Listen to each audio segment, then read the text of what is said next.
Times are tough for many Queenslanders, and this will get worse as Premier Bligh looks at putting up petrol prices by introducing a Queensland petrol tax. Whether you're a motorist or a small business person or trawler operator, this is really going to have an impact. People are telling me this is not the time for new taxes.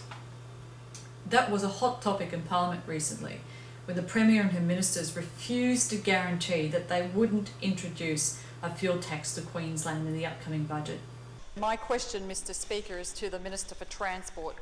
Has the Minister made representations to the Treasurer and Premier opposing a new fuel tax being imposed on trucking operators who have already been slugged with massive registration hikes?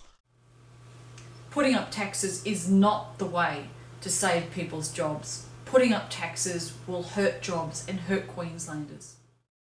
Other news in the spotlight during Parliament was the government's overdosing of fluoride in southeast Queensland water supplies, and then the bungled story about when and where this happened, the new telephone tapping powers for police, and the Premier's declaration she had drought-proofed Queensland despite Toowoomba's dire plight. However, it was talk of more state asset sales to prop up the budget, which has caused headaches for the Transport Minister and the thousands of Queensland rail and port staff. Only last week, I asked the Transport Minister in Parliament if there were plans to sell off Queensland Rail. The Honourable Member for Maroochydore. Thank you, Mr Speaker. My question is to the Minister for Transport. Has the Minister been advised of any proposals to consider or prepare Queensland Rail or any of its components for sale, including negotiations on likely redundancy packages for QR staff? Order. She said no.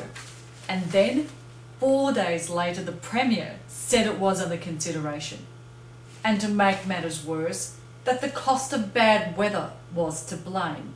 Well, nobody believes that.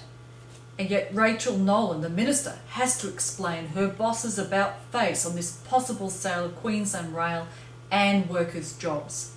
Did Miss Nolan mislead the Parliament? Before I sign off, I want to thank everyone who has submitted their story to my whereareourjobs.com website.